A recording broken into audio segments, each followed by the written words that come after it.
everyone. Happy Twin Tuesday. Happy Twin Tuesday. Whoop, whoop. Whoop, whoop. Dr. Johanna. Dr. Madeline. We are your awesome chiropractors at Atlas Chiropractic Center located in sunny St. Pete, Florida. Yeah, we are family wellness, but our jam is pregnant and postpartum mamas.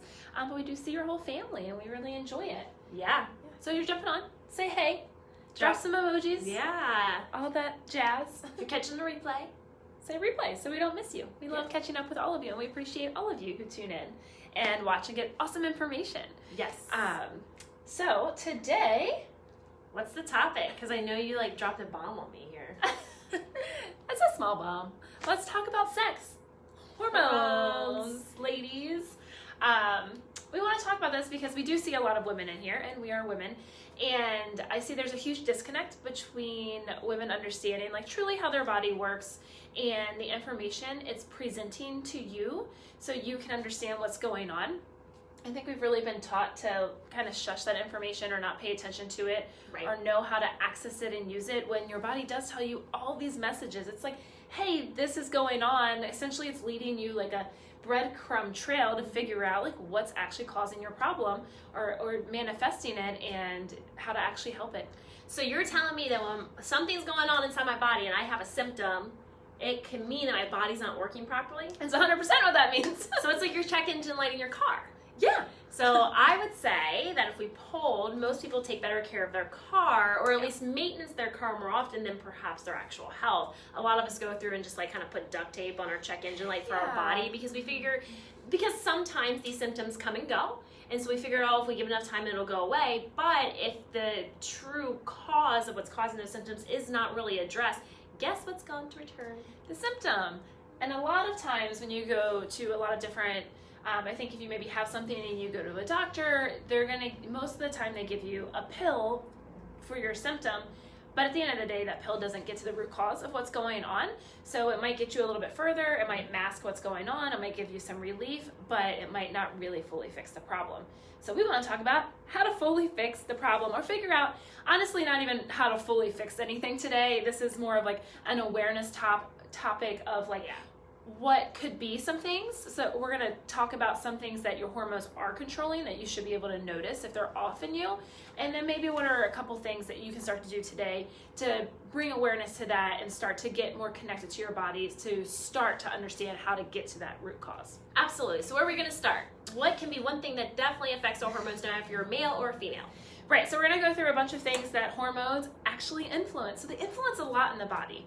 Oh yeah, I mean, they so control process what goes on in these nice vessels that we live in. Right. I think for women, we think hormones, periods, suck, don't talk about it, it's just going to be terrible, and there's so much more to it than that. Yeah. So, number one we're going to talk about is energy.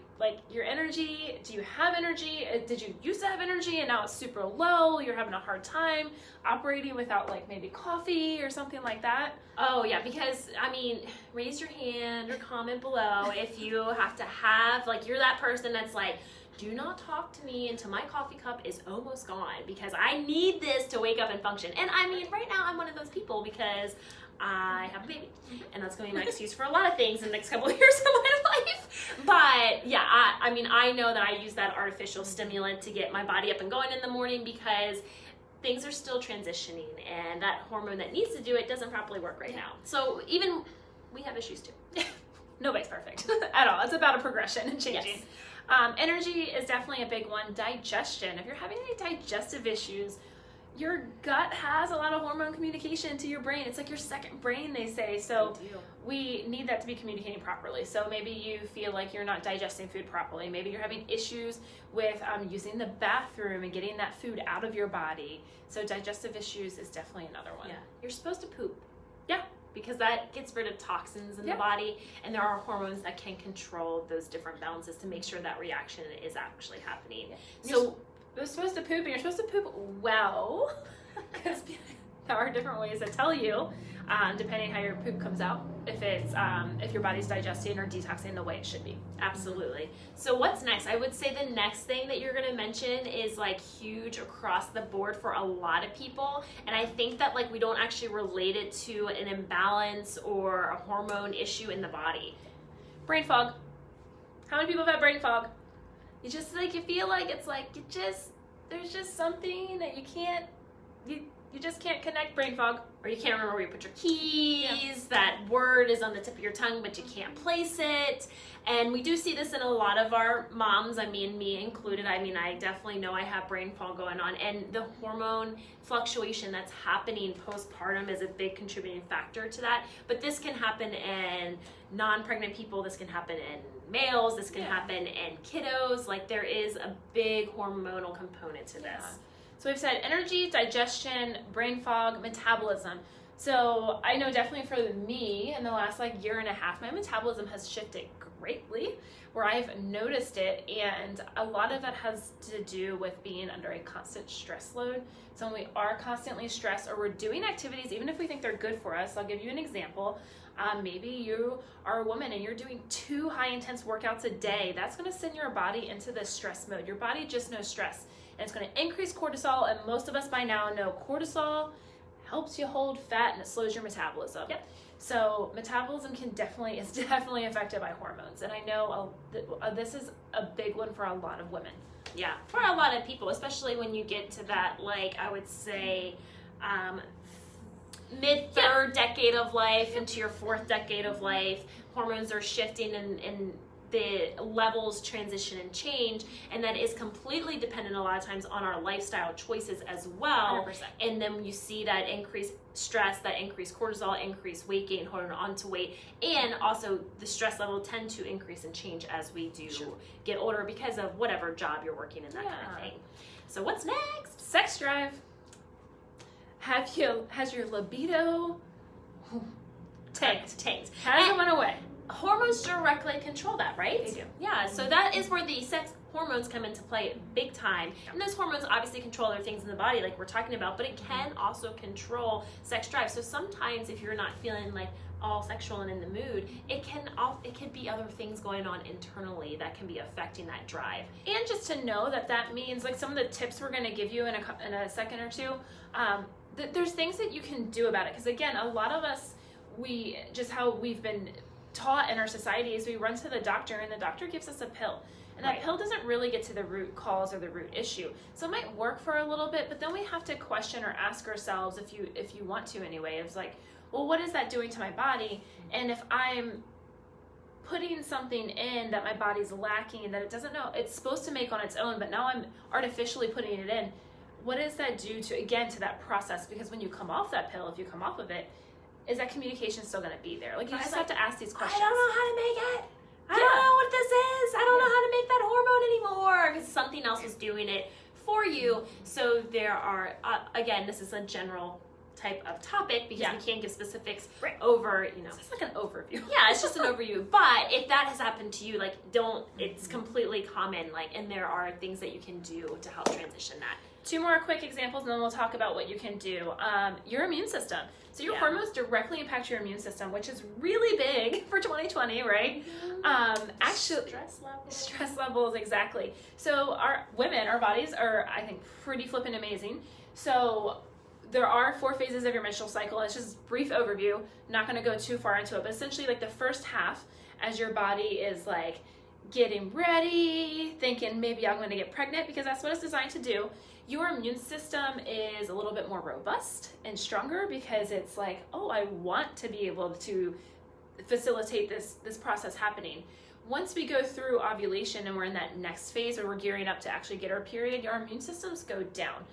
So we have a higher likeliness of getting sick or catching something or not fighting it off as well. Right. So your immune system is directly impacted by your hormones too, which is, I think, pretty awesome to know. So you can use that information and make different choices and support yourself differently. And last but not least, I want to just talk about period issues as an overview. So I'm going to throw some things that we see from a lot of women. If you're having really painful periods, maybe not regular periods, PMS is really bad, cramps, your cravings, hormones. The easiest answer is hormones. Clearly we can go way more into it on which type of hormones, but hormones. Anytime you're on your period, and if you're having super bad cramps. I mean, a little bit of cramping, of course, is normal, but like really bad cramps that are debilitating your life that you have to take things for. If you are having really bad mood swings, really bad like cravings and those type of things, then there's definitely an imbalance that's happening that we should talk about. Yes. Okay. So 3 things. So we threw a lot of just like warning signs your body could be telling you, or things that your hormones influence. 3 things that you can do today so you can start just becoming more in tune and listening to your body and figuring that out is number 1 is you have to figure out how to handle your stress. Sure. And we've talked about this a lot. No longer, at least when you walk into our office, is it acceptable to say you don't handle your stress at all, you don't have any way to do it. Because there's tons of ways. There's so many ways, and it's so important. Easy things that you can start implementing, and yes, everyone's levels are different and what they can handle is different, but there are things that you can do. We have to take some responsibility because it is not realistic, especially this is a great year to say that, like, I don't think anyone can say that they have no level of stress, like, at all. So there are things you need to start doing to take advantage and to be proactive. And ways that are going to support your body and help you build that health, not hurt it anymore. So alcohol is not a solution. It's not a legitimate solution for actually to handle stress. So we're talking about things like getting outside and grounding and being in nature, taking a walk, meditating, intentional movement, breath work, journaling. Mm-hmm. What else can you think of? I mean, those are like my top things. Like, to move, for me, to get out and move is a big alleviator of stress. But I know that's not for everyone. So some people do like to meditate. Some people like sound therapy. Some people like art. Some people like dance. So just find something that is true to you that you enjoy doing. That you like doing. It doesn't have to be the same for everybody. Doesn't have to be. So definitely finding some way to manage your stress. Number 2 is the food we put in our body directly builds our hormones. It has a huge effect on all of those things that we just talked about. Yep. So something just easy, if you're not quite there yet, is switching to like real whole foods. And I feel like you've probably heard this a lot, and maybe some people are like, I really just don't even know what that means. If you're buying something from a box, it's not real. It's man-made, it's not real, it's made in a factory. Figure out what you can do to switch. So things like fruits, vegetables, things that you pick from an orchard or and you have the to, garden. Right, and you have to make yourself, but make it fun, make it easy. If you need some help, let us know. It doesn't have to be complicated. Really good quality proteins. So we're talking about, and proteins are directly rebuilding, like building blocks in your body. So if you need to spend your money there versus like organic fruits and vegetables, we suggest trying to get the grass-fed organic meats because it's just really important. We could go through a rabbit hole with that. Just know that it's really important. So definitely like fruits, vegetables, like good quality proteins, those type of things are some easy switches you can start to make.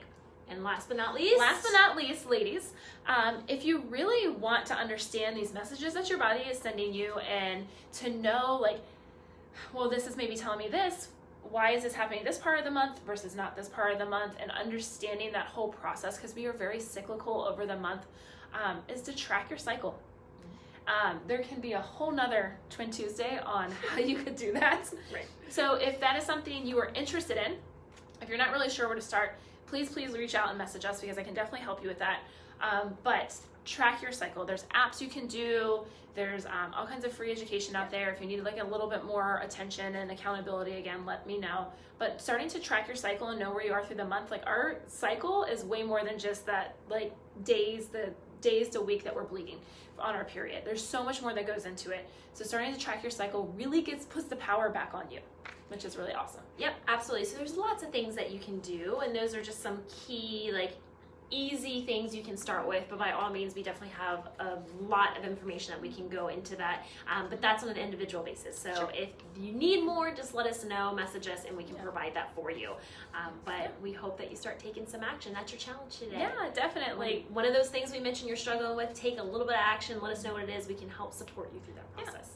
And you start to do that, you just get to be in the driver's seat of your health and your wellness, which instead of putting you in that fear-based mode and being scared, not understanding your body, you can get to now understand it, which really puts the power back on you. It's very freeing, for sure. Absolutely. Right. So until next time, bye. Bye.